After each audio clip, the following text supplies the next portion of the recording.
In this video, I'm going to show you how Magnus Carlsen likes to play the Jobava London. I'll quickly run you through the basics of the opening. It's really aggressive and fun to play. Then we'll look at Magnus and see how he likes to play these early F3 variations, which look very strange, but I'll explain the reasoning behind it. And then after that, we'll watch a full-length game of Magnus and see exactly how he follows through on his plans into the middle game. So the Jobava London is the setup in front of you. You can see there's d4, d5. We have a knight on c3. They have their knight on f6, and then we have our bishop on f4 here. Now, you're not always going to get this position, but there's two ways into it. If you're an e4 player, I'd recommend the early knight c3, because basically if they decline the Jobava, maybe they just play e6, this looks closer to a French, and you'll be quite comfortable in these positions. If you're a London player, I would start with bishop f4 because you're going to be very comfortable against all of Black's other setups. Maybe they do an early c5, and if they just delay this knight f6 move, you should be comfortable. But most of the time, they'll play knight f6, you can play knight c3, and then you have your Jobava setup. The main idea of this opening is we're immediately going after this c7 pawn. If our opponent doesn't respect the plan and say just idly develops their knight, which looks super normal, you jump forward with your knight and suddenly there's no good way to defend this pawn. Black has to basically sacrifice their center pawn, you take, and then if they make a second mistake, the natural looking jumping their knight forward, you have this queen sacrifice. You can take on d5, looks like the queen's undefended, but when they take, you again are going after that weak square. You take on c7, it's a fork on the king and the queen, and you win it straight back and you're 2 pawns out of the opening. So that's the danger that Black has to respect here. So you'll see something like c6, maybe a6, or a very common line, which I'll quickly run you through, is if they play e6, you still jump your knight forward anyway, and they either block with their bishop and you get the bishop pair straight out of the opening, or they have to make this super awkward knight move and you're doing great. So generally, that's the big idea you want to remember in the opening, and the general setup is you're basically looking to just get a similar London style game as well. You're looking to put your bishop on d3, eyeing up the king side eventually, develop your knight to maybe jump it to the e5 square, and you can either castle queen side or king side depending on what style of game you want to play. So I mentioned earlier that Magnus likes to play these early f3 moves when he's playing the Jobava London. And if you know some basic principles of chess, it's normally very dangerous to push the f-pawn because you're immediately exposing this diagonal for your king, and that's something you should definitely be worried about. The reason why it's a bit more justified in the Jobava London is in e4, e5, say Black has this pawn already pushed, the queen has a lot easier of access to this square to get the check. So in general, your king is a lot safer when it isn't e4, e5. And as well, we are already reasonably developed. We've developed our knight, we've developed our bishop. So we're only one piece away from castling queenside. And that's kind of where you're justified in at least making this move. The reason it's good is, again, because we are developing our queenside pieces, we're normally going to castle queenside, so starting a pawn storm on the other side of the board is very effective. Now, the more common way that f3 is popular in the Jobava London is when your opponent develops their bishop early, say to the f5 square. This is where you can push f3, and then if they just make a random move, you start chasing this bishop around. You go g4, they go back, you go h4, you're suddenly forcing this bishop to make a ton of moves out of the opening, and with all of that, you can see all the space you've gained on the king side, and that's the rough justification for this early f3. So now that you know the basics, let's jump into the Magnus game. He's up against the GM Groovy Kettle, which is an awesome name, by the way. And we'll see how Magnus justifies the early f3 push. So our opponent plays c6, and this is where Magnus plays f3. Again, this is very rare. You normally wait for the bishop to come to this f5 square. But I think because they've played c6 here, this bishop is never really going to fianchetto, and it's going to be awkward to try and trade it off on this square as well. So I think Magnus is just getting prepared for the bishop that is probably going to go to f4, and maybe reserving some flexibility to push e4 in one go, because normally in the Jobava London, you play e3 and then eventually e4 when you're ready. So the opponent develops his bishop to where Magnus was expecting it to go, and Magnus just plays e3. So again, I'm surprised by the move order, but this is Magnus. You can't really argue with him too much.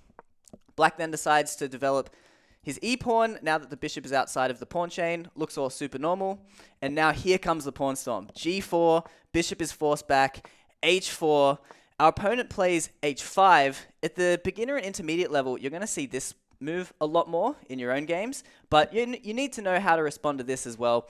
So h5, Magnus then pushes g5, just getting all these tempo moves with his pawns. Again, he's probably going to castle queenside when he can. And now black makes a really interesting decision. Most players you'll see will just drop their knight back to d7, but this is an awkward move. It's blocking the queen, it's also blocking the queenside knight. So black just drops it back to its home square on g8. And you'll see why this is a really good move, because now when Magnus tries to contest this bishop, trying to trade it off because it's black's best piece by far, the knight then maneuvers back to e7, and now he can trade on his own terms with this knight. He reserves this square, so if you find yourself in this situation in black, definitely be okay going back to that home square as a little pivot to get your knight back in the game. The next move is Magnus just developing his knight. All looks normal from here. Black develops his own. Magnus prepares queenside castling, pushing up his queen. And this is the moment that black decides to trade off light square bishops. Now, it makes sense. Magnus has just moved his queen, so if he wants to recapture with the queen, it'll be a bit of a loss of a tempo. But Magnus instead decides to take with the pawn. Now, since he's probably castling queenside, this looks a bit weird, but it's really common to see this kind of pawn doubling in the Jobava London because you're just controlling so many central squares, which is a big part of the general plan of the system. So Magnus isn't too worried. I imagine the king will still be safe enough on the queen side. We have black still just developing his pieces. Magnus doesn't want to trade off this bishop, so he drops it back. And his opponent plays e5 here. Now, this is only possible because the knight has just gotten here, but it is a bit strange. He's trying to open up the position, I guess gain more central control with his pawn, but you'd normally expect a player to castle before moving his pawn out of the opening and trying to open up the position. So, Magnus castles, which makes sense since now we have all this tension in the center. Black develops his bishop, possibly preparing to kingside castle, or just supporting that pawn that he's now pushed forward to e4. And Magnus now steps his king aside to b1. Now, this is normally a great move when you queenside castle. Your king is a lot safer on the b1 square, but especially because we have the semi-open c-file here, he can eventually maybe put a rook here and get some attacking chances of his own. Now, black just develops his queen, also preparing for queenside castling. He could have kingside castled earlier, but you can see why he might not want to do that, given just how much space that Magnus has gotten on the king side because of that early f3 push. Now we have Magnus trying to open up the position. It makes sense. As soon as you see the queen and the king aligned like this, Magnus is definitely looking to open up that position, maybe get a rook to the e-file as soon as possible. And black decides to trade. We get recaptures.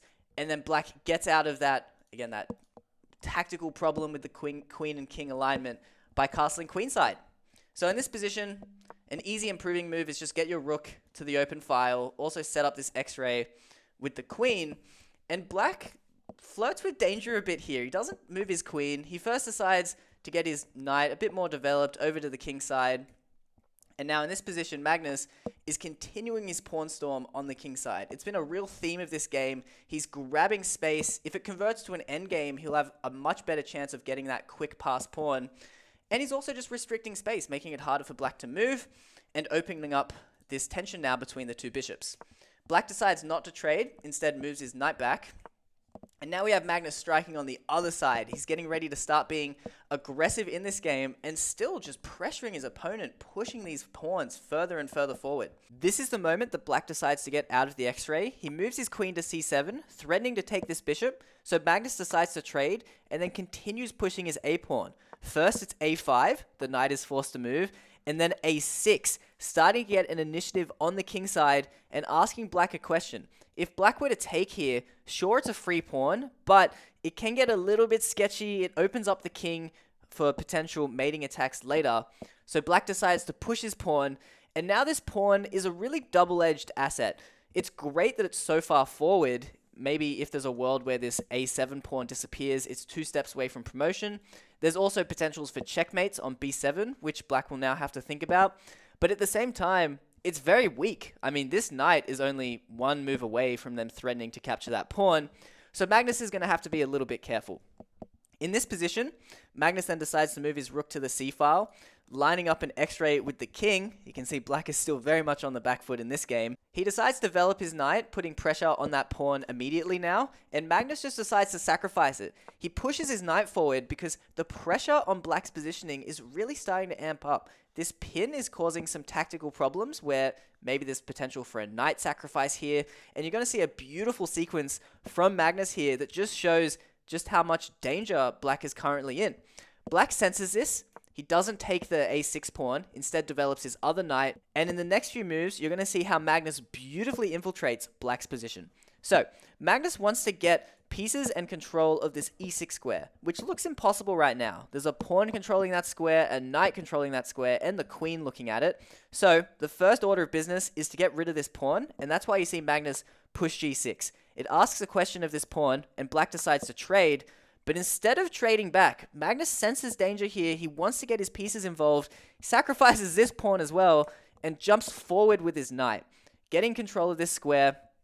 Black then decides to drop this knight back, just aligning his pieces a bit better, maybe putting some pressure to recapture that pawn again later. And Magnus decides to trade the knight.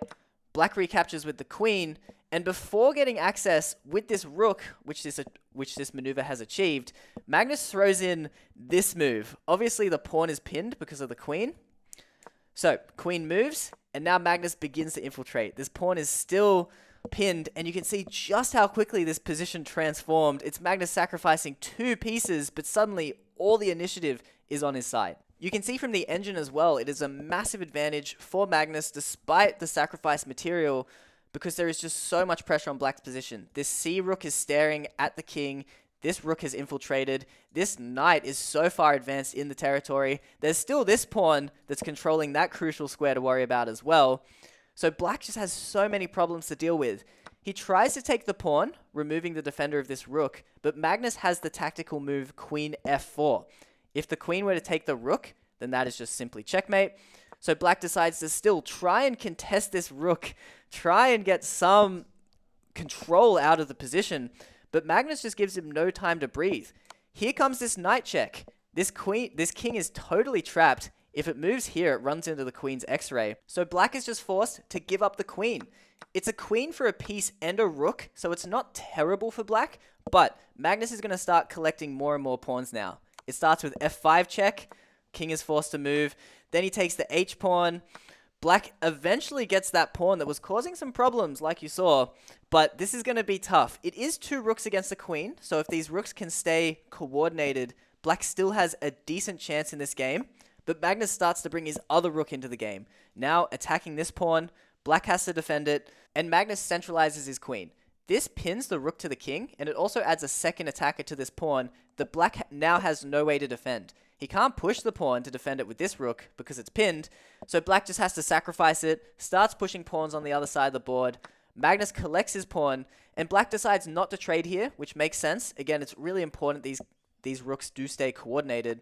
So he just moves the king over, and Magnus starts pushing this h-pawn. Obviously, if this gets all the way to promotion, it's game over. So Black tries to preemptively move his rook here, maybe control the promotion square, but this now allows Magnus to infiltrate with his queen on the 7th rank. It's looking very dangerous for Black here, and the game is just going to be over in a few moves. Black's first move is to run his king away further from the danger, but Magnus just takes the a7 pawn, setting up this pin with the knight to the king. Black tries to activate his rook. There's a check here on f1, but Magnus's king is never getting checkmated here. It's very safe over on that side of the board. Now Magnus brings his other rook to the party. Black tries to push his pieces, get something going, but Magnus just takes, and when Black moves his other rook and Magnus offers the trade, Black just decides to resign. Thanks for watching till the very end. Please remember to like and subscribe if you haven't already, and if you enjoyed this video on the Jobava London, you'll probably enjoy Daniel Naroditsky's style of the Jobava London. I'll have the video linked somewhere above me.